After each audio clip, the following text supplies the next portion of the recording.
또 질문 있습니다. 예, 저 가운데 계신 분. 네. 이제 4개 남았습니다.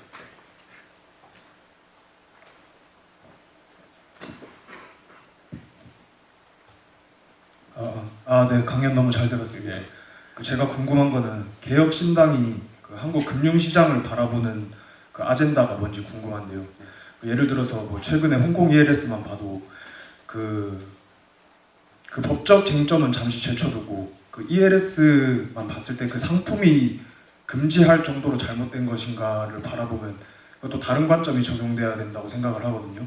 보면은 ELS만 허용이 됐던 거고 다른 고위험 파생 상품들은 다 금지가 되어 있고 지금도 되어 있잖아요. 이런 걸 보면은 저희 한국 금융시장이 좌우를 가리지 않고 법적 규제나 금지로 이렇게 표현이 될 수 있는 것 같은데 개혁신당이 가지고 있는 그 아젠다나 밸류는 뭔지 궁금합니다. 사실 금융상품의 다양성을 확보하는 것은 굉장히 중요하죠. 왜냐하면 그것에 따라 가지고 뭐 어떤 때는 레버리지를 어떤 때는 해킹을 할 수 있는 그런 여러 가지 기교들을 부릴 수 있는 게 굉장히 중요하다 저는 생각하고요. 가장 간단히 봤을 때 우리나라에서는 좀 뭐라 될까요? 공매도가 계속 공격을 받잖아요. 네, 공매도 때문에 내가 돈을 잃고 있어라는 그런 착시 속에서 이제 많은 정책이 이제 항상 공매도 금지 쪽으로 이제 가고 있는 상황인데 글쎄요, 저는 그런 부분이 오히려 자본시장 자체를 퇴화시킬 수 있는 부분도 있다. 저는 이렇게 생각하고 저는 그럴 때마다 항상 이렇게 얘기합니다. 공매도 금지에 대해 가지고 선거 때만 나올 때마다 사실 기업 실적이 올라간 상황 속에서는 어떻게도 주식으로 돈 잃기 쉽지 않다. 지금은 대한민국 어떤 산업 자체의 그런 어떤 경쟁력 자체가 떨어지고 있는 상황에서 그걸 해결하려고 나가야 되는 거지. 지금 그러니까 저밸류에이션의 원인으로 계속 그런 금융 기법이나 아니면 그런 제도들 잡는 거는 좀 심한 게 아닌가 이런 생각을 저는 하고 있습니다. 그래서 다양한 그런 상품이나 아니면은 기법들에게 가지고 좀 열려 있어야 된다. 좀 그런 생각을 하고 있습니다. 네. 있습니다. 예, 4개 남았습니다. 저 뒤에 예. 과장 마이크. 예. 3개 남았습니다. 이제. 대통령이 원래 20개 질문 받았나요? 네. 아까 강연에서 산업 아닌가요? 뭐 하세요. 그거 하나. 네. 감사합니다. 아까 강연에서 산업화는 더 이상 보수 정당의 주요 가치가 아니라고 하셨던 것 같은데 네. 그렇다면 지금 시대의 진정한 보수의 가치는 무엇이 되어야 하고 그리고 어떤 정치인이 제일 보수의 가치를 잘 이행하는지 한 분 뽑아주실 수 있으신지. 산업화가 보수의 가치였던 거는 이제 고도성장지에는 그러니까 제가 아까 시대의 정신이라고 그랬잖아요. 우리가 어떤 나라든지 간에 못 먹고 못 살던 시기에는 전부 다 경제 발전이 아젠다의 중심으로 우뚝 서게 돼요. 예. 하다못해 소련마저도 그랬어요. 그 다음에 이제 정치 체계에 있어가지고 그럼 사람답게 살면서 민주화가 그 다음에 오는 건데요. 그 다음에 지금 이제 그럼 우리에게 등장한 화두가 무엇일까를 보자면은 저는 공정의 문제도 한번 나오긴 했지만은 결국 사회 제도에 대한 여러 가지 개혁이 이제 중심에 서지 않을까라는 생각을 해요. 저는 그래서 그런 부분에 있어서 보수가 좀 아이디어들이 많아졌으면 좋겠다. 저도 오늘 제 버전의 아이디어들 많이 낸 거거든요. 근데 적어도 지금 현존하는 정치인들 중에 보면은 이런 것들을 논제를 던지거나 아니면 이런 분들이 많지는 않아요. 다들 정치 평론은 즐기죠. 저도 평소에는 이런 거 안 물어보니까 제가 정치 평론만 하잖아요. 그래서 뭐 점쟁이 물어도 아니고 윤석열 미래는 어떻습니까? 불투명합니다. 뭐 이런 거 맨날 하고 있어야 되잖아요. 근데 적어도 우리가 항상 사회과학을 다룰 때 있어가지고는 기본이 돼야 되는 게 뭐냐면 가설을 세우고 검증하는 것이 반복돼야 되는 겁니다. 적어도 근데 저는 가설이 있는 정치인들을 좀 좋아합니다. 내가 집권하면 이렇게 해보겠다. 내가 정치적으로 이걸 한번 해보겠다. 저는 그래서 이재명 대표랑 정치적으로는 뭐 별로 좋은 사람이 아니지만은 이재명 대표라는 사람이 성남시장이나 경기도지사 하면서 세웠던 복지의 모델 가설들 같은 경우에는 저는 나쁘지 않게 봅니다. 어쨌든 시도를 해봤고 그 중에 지속 가능한 것도 있고 지속 가능하지 않은 것도 있고 그 중에 좋은 것도 남기면 되는 거고 안 좋은 건 버리면 되는 것이고 근데 지금 보수인 정치인 중 그런 거 하는 사람 없습니다. 때 되면 너무 쉬운 방법이 있잖아요. 내가 진짜 보수야 이렇게 하면서 이제 하는 것들. 이준석은 좌파고 이준석이 좌파라고 믿는 민주당 지지 아무도 없어요. 그런데 보수에서 봤을 때는 이준석은 좌파고 민주당 프락치고 부정선거를 옹호하고 뭐 그러니까 저는 안타깝게도 제가 보수의 정치인들 많이 알고 있지만은 적어도 그런 측면에서 가설을 세워서 검증하는 식의 정치를 하는 분은 없다. 오히려 음모론에 의존해가지고 그냥 자기 지위를 유지하는 방법은 잘 알고 있는 분들이 많죠. 저는 그렇게 좀 안타깝게 평하고 있습니다. 네, 3분 남았습니다. 예, 아까 저기 마이크 잡으시면 돼요. 네, 저 인터넷에 요즘 발달하면서 사람들이 이제 당대표님이 그런 민감한 주제를 꺼냈을 때 혐오로 몰리신 것처럼 센 표현 같은 데 좀 꽂히게 만들고, 특히 저희 아버지 세대 이상부터처럼 인터넷이 익숙하지 않은 세대는 그런 것에 선동되기가 더 쉬워진 것 같은데요. 이런 식으로 좀 프레임하고 하는 것에 대해서 어떻게 대처하실 생각이 있습니까? 제가 항상 말씀드리지만 동탑남들이 저를 만나보면 다 좋아하잖아요. 예, 그런 식으로 이제 사실 그거는 해결이 될 수 있다 이렇게 생각하고요. 이 생각을 합니다. 저는 제가 했다는 것 중에서 제가 뭐 구체적으로 어떤 싸가지 없는 행동을 이렇게 많이 했는지 모르겠지만은 노무현 대통령처럼 명패를 집어던지고 이러진 않았거든요. 예. 그런데 그게 지금의 저를 제일 싫어하는 세대인 40대, 50대 아저씨들 입장에서는 그들이 20대 있을 때는 노무현을 찍은 이유였고, 지금 들어가서 그때 유시민을 좋아했던 이유였고, 지금 와서 이준석을 싫어하는 이유가 됐다는 것은 본질적으로 뭔가 저도 이해하기 어려운 부분이 있긴 합니다. 그런데 저는 어쨌든 이런 것은 장기적인 관점에서 풀어나가는 것이고, 개인이 제가 감내해가면서 한번 뚫어내보고 싶은 겁니다. 제가 봤을 때는 노무현 대통령도 그 당시에는 굉장히 많은 비판을 대통령 하실 때 스타일이나 그런 스타일들이 비판받으신 점이 있지만은 돌아가시고 나가지고는 지나고 나니까 그런 대통령 없었다 이런 평가를 받으시잖아요. 그래서 정치인의 평가라는 것은 결코 단기적으로 우리가 일희일비해서는 안 된다. 저는 그런 생각하고 정치해 나가려고 합니다. 예. 들어오십니다. 들어오십니다. 예, 저 뒤에 책 들고 계신 분. 예. 그래서 거금을 투자하셨는데 제가. 동탄 지역 현안에 대해서 예. 하나 질문하고 싶습니다. 동탄 사세요? 전 동탄 살진 아, 않는데 예. 네, 화성을 지역구 이제 유권자들 중에 가장 많은 직장을 차지하는 게 이제 삼성전자 직원인데요. 예. 현재 삼성전자에서 노사 갈등이 굉장히 심화되고 있는데 여기에 대해서 어떻게 생각하고 계시고, 그리고 또 앞으로 어떤 계획을 어떻게 대응하실지, 그 화성을 국회의원으로서 어떤 생각이 있으신지 궁금합니다. 제가 화성에서 이제 삼성전자가 이번에 처음으로 성과급이 0이 나왔어요. 그렇기 때문에 화성에 있는 많은 삼성전자 직원들도 그렇고 그래서 노조 가입률이 막 높아지고 있다고 합니다. 그래서 제가 거기에 대해 가지고 예의주시하고 있는데, 지난번에 삼성전자 화성사업장에서 이제 집단 행동을 하려고 할 때 사측에서 이제 사측도 처음 겪어보는 거죠, 삼성전자에서. 그러다 보니까 대치 상황이 생길 뻔했는데, 제가 그때 입장낸 거는 어떤 상황에서도 물리적 충돌은 발생하면 안 된다 이렇게 얘기했었는데요. 노동자의 권리 중에서 파업권이라는 집단 행동할 수 있는 권리, 이런 것들은 삼성전자 따위가 건드릴 수 있는 권리가 아닙니다. 그렇기 때문에 저는 그 부분에 있어가지고는 삼성전자가 아무리 대한민국에 많은 기여를 하고 있는 기업이 법인세 많이 낸다고 해가지고 예외 상황이 발생해서는 안 된다 이런 생각이고, 그런데 삼성전자에서 이번에 성과급을 지급하지 못하게 된 부분에 대해서는 실제 삼성전자가 법인세도 이번에 못 낼 정도로 업황이 악화된 것도 있는 것이기 때문에 저는 그 부분에 대해서 노조도 이해하고 있는 부분이 있다 이렇게 생각합니다. 그래서 대신 앞으로도 노사관계 어떻게 될지는 저는 회사마다 고유의 문화가 좀 있거든요. 울산에 있는 회사들은 좀 문화가 좀 다르기도 하고 뭐 이런 데 있는데, 삼성전자도 이제 노조의 경험이 없다가 2018년인가요?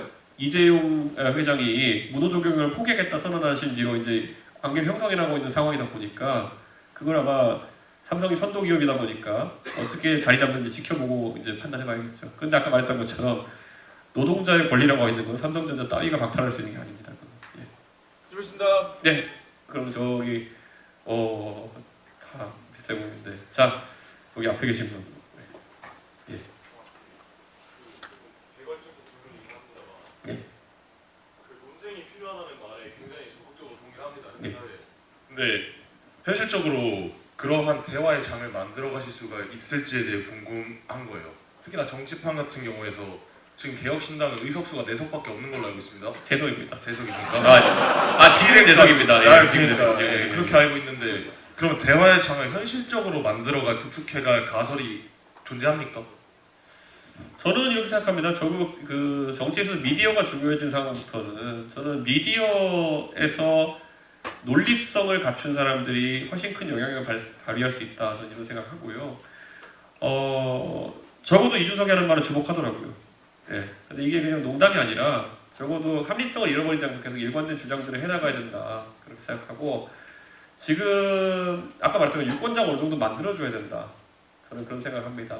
왜냐하면 그런 어떤 아주 보편적인 논제를 죽여버리기 위한 대한민국의 그런 어떤 악습들, 빨갱이몰이라든지 아니면 혐오몰이 이런 것들을 유권자 거부하지 않으면 절대 해결되지 않아요.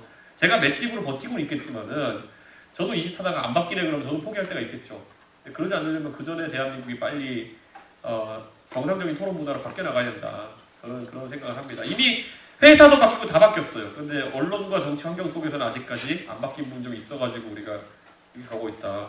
뒤집어 말하면 저에 앞서가지고 그거 하는 건 노무현 대통령이에요. 네. 노무현 대통령 보세요. 노무현 대통령은 검사들에 대한 불만 있으니까 검사들 불러가지고 그 다 서울대법대 나온 아저씨들 불러놓고 토론하자고 하잖아요. 그때 노무현 대통령이 뭐라고 했나요? 싸가지 없다. 대통령이 할 일이 아니다. 천박하다. 이렇게 공격했던 거 아닙니까? 토론하자는데요. 지금은 약간 거기 퇴화했죠. 대통령이 자신감 있었으면 의사들 불러가지고 토론하자 했었어요. 그게 아니잖아요. 지금 압수수색으로 된 거죠. 그러니까 저는 이게 결국에는 이 토론을 통해서 대한민국을 바꾸고자 하는 노력들은 어느 진영에서나 어느 시기에서나 있었다 이렇게 보고요. 그때 노무현 대통령이 호응했던 것처럼 하지만 그 뒤에 또 노무현 대통령을 대한민국 대중이 버렸던 것처럼 그 다음에 또 돌아가신 다음에 또 노무현 대통령을 기리는 것처럼 결국 이것에 대한 수요는 언제나 있다. 그리고 거기 도전하는 사람도 있다. 그렇기 때문에 지금도 저뿐만 아니라 개혁신당의 일원들 같은 경우에는 그런 토론이라는 걸 굉장히 중요하게 생각하고 앞으로도 이 길 가려고 합니다. 그래서 좀 밀어주십시오. 그거는. 수고했습니다. 와, 저 맨 끝에 하늘 쓰고 어때? 저 개인적으로는 가장 급하다고 생각하는 문제가 있는데 군대 문제는 어떻게 생각하시나요? 그거 뭐 여성 징병제가 하시는 거예요? 그것도 하나의 해결책이 될 수 있는데 뭐 현실적으로는 많이 어려울 거라고 생각합니다만은 결국은 해결을 해야 되는 문제잖아요. 인구 감소 예. 때문에. 그래서 어떤 생각을 가지고 계신지만 말씀해 주시면 될 것 같습니다.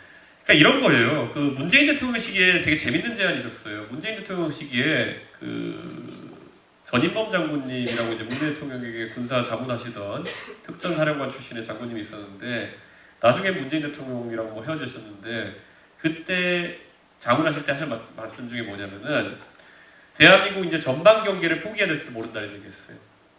전방 경계라는 게 결국 철책선 앞에서 이제 들고 지키는 것. 예, 그 맨날 자료화면으로 나오는 눈 덮인 산을 이렇게 총 들고 올라가가지고 돌 만지고 아니면 광방 만지고 이런 거 하는 그런 거 이제 없어져야 할 때가 이제 온다라는 얘기를 하는 거죠. 이미 많이 없어졌죠. 과학화 경계라고 해가지고. 근데 완전히 없애야 된다는 생각을 하는 사람도 있어요. 왜냐 이게 말이 되는 것 같죠. 아까 제가 그래서 얘기했잖아요. 22사단 같은 경우에는 10,000명이 100km를 경계해야 돼. 불가능하거든요. 10m 한 명씩 세워놔야 되는 거거든요. 24시간? 말이 안 되잖아요. 근데 그 말이 안 되는 걸 시키고 있는 상황인데 저는 우리나라 군이 이렇게 얘기하면 또 이걸 퍼가지고 이준석이 역시 안보 포기했다 뭐 이런 얘기 하고 하는 데인데 우리나라가 전쟁이 났을 때 유사시에 저는 휴전선 밑으로 북한군이 1km를 내려오기 정말 힘들 거라 보거든요. 네. 어떤 상황에서도 그 지뢰밭을 뚫고 북한군이 허접한 탱크를 가지고 거기를 돌파해가지고 서울을 위협한다 좀 쉽지 않다 봐요. 미사일이나 이런 비대칭 전력 외에는 답이 없다 이렇게 보는데 저는 그래서 우리가 이제 북한을 막는 게 주 목적이 돼야 되는데 지금 철책선을 아무도 못 넘어오게 하는 철책 방어에 지금 너무 많이 투입돼 있거든요. 그거부터 없애야 되는 시점이 올 것이다 저는 이런 생각을 합니다. 그래서 제가 이런 얘기를 했어요. 제가 그 여의도 재건축조합이라고 유튜브 채널 하고 있는데 거기서 이 문제 얘기할 때 뭐라고 그랬냐면은 차라리 진짜 그렇게 철통 경계를 원하면은 거기다 총 들고 군인 세워놓지 말고 만리장성 같은 걸 세우는 게 어떻게 되냐. 시멘트도 때려 박아가지고 뭐 고라니도 못 넘고 사람도 못 넘게 그냥 다 때려 박아라. 그게 확실한 방법이죠. 진짜 철통 경계를 원한다면은. 저는 차라리 그걸 해라 그러면은. 근데 지금 제 생각으로는 우리가 방어에 대한 개념 자체를 바꿔야 된다. 아니 뭐 간첩이 한 명 넘어오든 말든 그건 어쩔 수 없다 이제. 대신 우리가 반격 전력 이제 계속 이제 강화하고 이런 것들이 국방 정책의 주가 돼야 된다. 그리고 두 번째 뭐냐면은 연합군 체제에 대한 고민을 해봐야겠죠. 네. 유럽에서 마찬가지로 군축을 해야 되는 상황이 왔을 때 유럽은 이제 나토군 아니면 EU 신속대응 하는 군사 이런 것들을 해가지고 연합군 형태로 이제 집단방을 하는 거죠. 최근에 이제 우크라이나 전쟁에서 그 허점이 드러나기도 했지만은 그런 쪽으로 갈 수밖에 없는 상황이 우리한테는 오지 않을까. 근데 안타깝게도 우리에게는 주변에 연합군을 구성할 만한 곳이 별로 없죠. 그리고 일본이랑 연합군 한다 그러면 좋아할 사람들은 없기 때문에. 근데 그런 게 우리 앞에 놓인 현실이다. 저는 이렇게 생각하고 철책선 병력부터 없애야 된다. 저는 그런 생각합니다. 철책선에 그렇게 많은 병력을 때려박고 있는 나라는 우리나라하고 인도 파키스탄 두 개밖에 없어요. 예. 근데 인도 파키스탄은 사람이 넘쳐나는 곳이고 우리는 그럴 수가 없으니까요. 줄여야 된다. 그리고 여성을 군대에 보내는 문제가 그래서 나오는데요. 저는 제가 지난번 정책 낼 때 현장직 공무원 하고자 하는 여성 정도만 먼저 의무 복무를 하도록 하자 얘기 나왔던 거는요. 여성이 모두 입대하면 전력이 2배가 된다? 아닙니다. 예, 절대 그런 일이 발생하지 않습니다. 예, 그렇기 때문에 저는 군축이 우선이고 여성 징병제는 사실 했을 때 굉장히 많은 비용이 투입됩니다. 당장 막사를 전부 다 남녀 혼용으로 다시 만들어야 될 수도 있거든요. 여기 혹시 여성분들 중에서 남녀 혼용 막사 가실 분 있나요? 없으면 다 새로 만들어야 되거든요. 그래서 저는 뭐 그런 부분까지 생각했을 때 과연 그게 합리적인 생각이냐에 대해서 고민하는데 이걸 또 인터넷에 보면 역시 이준석이는 여성 징병제 반대하는 놈이다 찍으면 안 된다 또 이러고 했는데요. 아 그럼 여성 징병제 찬성하는 당 찍으면 돼요. 예. 그런 당이 현실에 존재하지 않으니까 맨날 소나무당 이런 거 쫓아다니지. 예. 그런 정상적이지 않은 그런 주장하는 데 쫓아다니려면은 근데 그게 참 정치인들을 괴롭게 만드는 거예요 보면은. 예. 키보드로 이렇게 막 욕하는 건 쉬운데 그걸 정책으로 만들어가지고 이렇게 가려 그러면은 정말 어려운데. 예. 원래 대한민국 축구 경기도 보면은 국가대표팀 앞에 놓고 우리가 맨날 모니터로 욕하잖아요. 아니, 저걸 절로 차야 되는데 왜 이로 차냐고 그러면서 저런 놈 국가대표 뽑으면 안 된다 이런 얘기 하고. 예. 실제 정치에는 또 그런 일이 많이 일어납니다. 예. 또 혹시 질문 있으신가요? 질문 있습니다. 예. 예.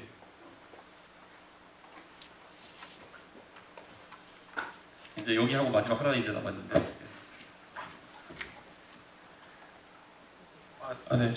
제가 여쭤보고 싶은 게 요즘 이제 양안 관계가 심상치가 않습니다. 뭐요? 네? 양안 관계? 네, 중국 대만 관계가 예. 심상치 않습니다. 예. 이제 모두들 다 그렇게 생각했지만 무력 충돌이 발생하지 않았으면 좋겠는데 예. 만약에 발생하게 된다면 우리 이제 대한민국이 이제 갖춰야 될 자세가 무엇인지 궁금합니다. 이제 적극적으로 이제 기입을 해야 될지 아니면은 이제 제2야당 대표님처럼 그냥 중국한테 실시해 대만한테 실시해야 될지 그거에 대해서 좀 여쭈고 싶습니다. 저는 우크라이나 전쟁 같은 경우에도 사실 우리나라랑 우크라이나랑 무슨 관계가 있습니까? 근데 우크라이나 전쟁이 있어가지고 침략자와 침략 당하는 쪽은 명확하게 구분됐거든요. 저는 대한민국이 이제 철학적으로 이런 상황에서 항상 견디어야 될 거는 우리도 보면 예전에 6.25 전쟁에 있어가지고 우리가 침략을 당한 쪽이었기 때문에 국제사회가 우리를 도우러 왔던 겁니다. 그런 것처럼 우리도 침략을 당하는 쪽이 어디냐에 따라 가지고 우리가 그 우호와 그 지지의 방향을 정해야 되는 게 아닌가 그런 생각하고 제 생각에 대만이 중국을 침략할 가능성은 그렇게 많지 않아 보입니다. 예, 갑자기 정신 나가가지고 그렇게 하지 않는 이상. 그러니까 저는 만약에 중국이 무력으로서 이걸 우리가 외교적으로 이렇게 표현하죠. 무력에 의한 대만 해협의 상태 변경이 있을 시에는 우리는 그 상태 변경을 한 쪽을 강하게 규탄한다. 그에 따른 후속 조치를 취한다 이렇게 돼 있거든요. 후속 조치가 뭔지는 우리도 미리 얘기할 필요가 없는 게 걔네가 뭐 중국이 미사일을 쏠지 아니면 뭐 가서 해군 함정이 포를 쏠지 뭘 할지 모르니까 원래 비례 대응을 해야 되는 거니까 아직 우리는 얘기할 필요 없지만 침략 당한 쪽을 당연히 도와야죠. 예. 또 혹시 지금 마지막 예. 그러면은 진짜 헷갈리네 이렇게 되니까 예. 저 맨 뒤에 하얀색 옷 예. 예.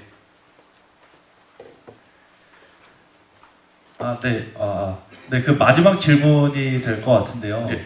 마지막이니까 좀 정치랑은 관계가 없는 걸 하나 예. 물어보고 싶은데 예. 혹시 그 결혼할 생각이 있으신지 있으시다면 한 몇 살까지? 자, 패스 다음 질문. 예, 거기 서 계신 분. 예.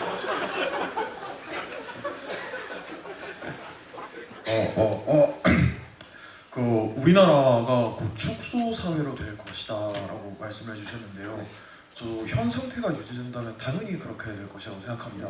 근데 아직 그 우리나라에게는 38선 위쪽에 빨갱이 친구들이 있기 때문에 만약에 그 친구들과 통일을 함으로써 어떤 현상이 변경될 수 있다라는 그런 가능성이 있다면 우리나라는 통일을 추구하는 게 맞는 걸까요? 아니면은 그냥 축소된 사회를 버텨나가는 방법을 고민하는 게 좋을지 대표님의 의견을 듣고 싶습니다. 통일이 된다면 어떻게 될까요? 생각해 본 적이 있으신지 모르겠지만요. 북한의 노동력은 통일이 되는 시점에서는 거의 쓸모가 없는 노동력일 가능성이 높습니다. 왜냐하면 대한민국의 여러 가지 사회 제도나 아니면은 흔히 말하는 자본주의 자체에 적응하지 못한 상태에서 이제 노동력이 결합하게 되면은 첫 번째는 이런 일이 생기겠죠. 먼저 우선 저임금 노동자로 편입되겠죠. 그런데 여기서 아까 말했던 것처럼 남녀 성비가 차이가 나기 때문에 그러면 가장 먼저 여성이 결혼으로 사회 참여를 시작합니다. 이게 어디서 나타났냐면은 동독과 서독이 통일됐을 때 동베를린과 서베를린에서 통계가 나왔었는데 동독 여성의 상당수가 결혼 이주를 합니다. 그래가지고 서독의 이제 남성들과 결혼하고 동독 남성들이 또 이제 결혼 못하는 상황이 돼가지고 굉장히 사회 불안이 커지는 상태가 나타나거든요. 그래서 아까 인구 문제로 얘기하셨는데 아까 성비 문제까지 결합해서 생각하면은 굉장히 위험한 문제이긴 합니다. 이게.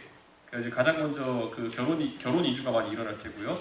그럼 남성들이 그러면은 교육을 많이 받지 않은 상태에서 편입될 수 있는 노동들이 무엇이냐를 했을 때 그게 이제 군대, 그리고 뭐 그 외에 이제 단순 노동 이런 쪽으로 편입되게 될 텐데요.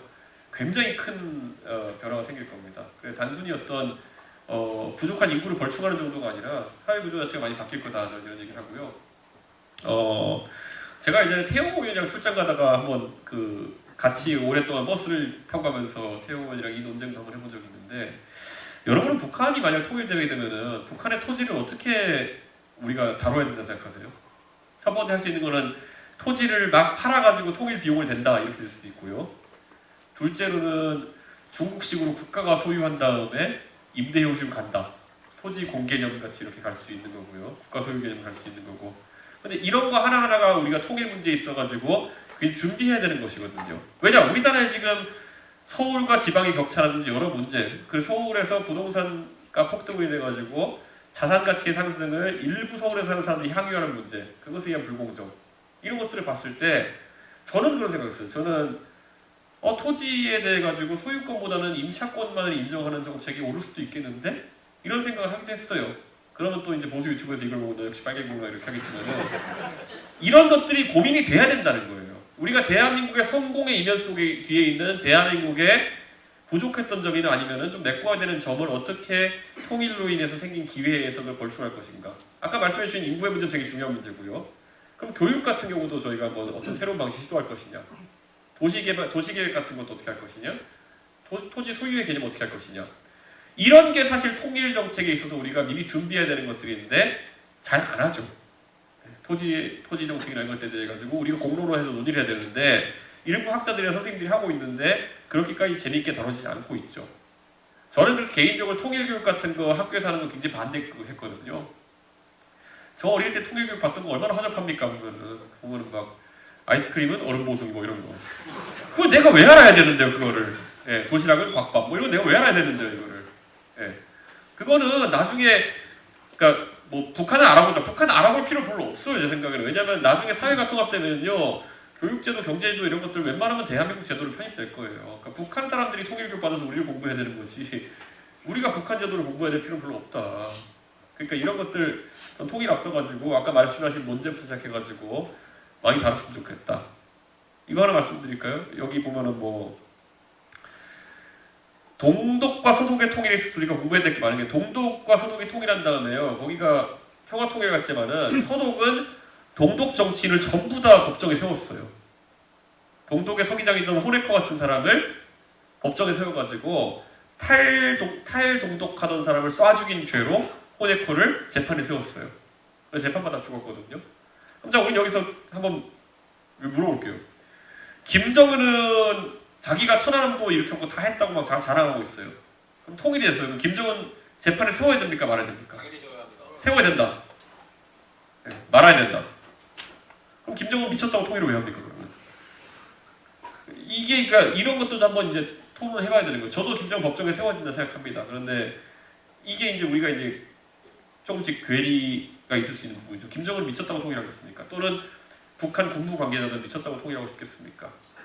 그러면 우리가 바라는 거는 북한 붕괴 시나리오일까? 뭐 이런 논쟁은 끝이 없지만은 한 번쯤 해봤으면 좋겠다. 왜냐면은 여기에 진짜 통일의 어려운 지점들이 있는 것이지 지금 통일 문제 다루라 그러면은 맨날 막 약간 피상적인 것들 있잖아요. 뭐 우리만 잘 먹고 잘 살면 되는데 북한이 오면은 우리가 나눠줄 게 많기 때문에 젊은 세대는 통일에 반대합니다. 라고 뭐 신문에 쓰고 이러면 그게 다인 것처럼 보이잖아요. 그래서 저는 통일에 대해서도 우리가 훨씬 고민해야 될 것이 많을 것이다. 이렇게 생각합니다. 그리고 제가 이런 화두를 던졌으면은 저는 아마 여러분 중에서 아마 다음에 이런 화두를 던질 분들이 또 나와야 되지 않을까. 저는 컴고국가 출신이라니까요. 예, 여러분은 적어도 저보다 사회과학 같은 것에서 체계적으로 공부하시는 분들이 많을 거라 생각하고 예, 여러분 중에서 더 이런 문제에 대해서 깊게 고민하실 분도 많을 거다 이렇게 생각합니다. 저는 어쩌다가 예, 여러분의 선배이신 박근혜 대통령이 끌려온 공돌이에요. 예, 여러분 여기까지 제가 말씀드렸고요. 오늘 끝까지 함께 해주셔서 감사합니다. 사진 찍으실 분들 감사합니다. 끝까지 방송해주셔서 감사합니다.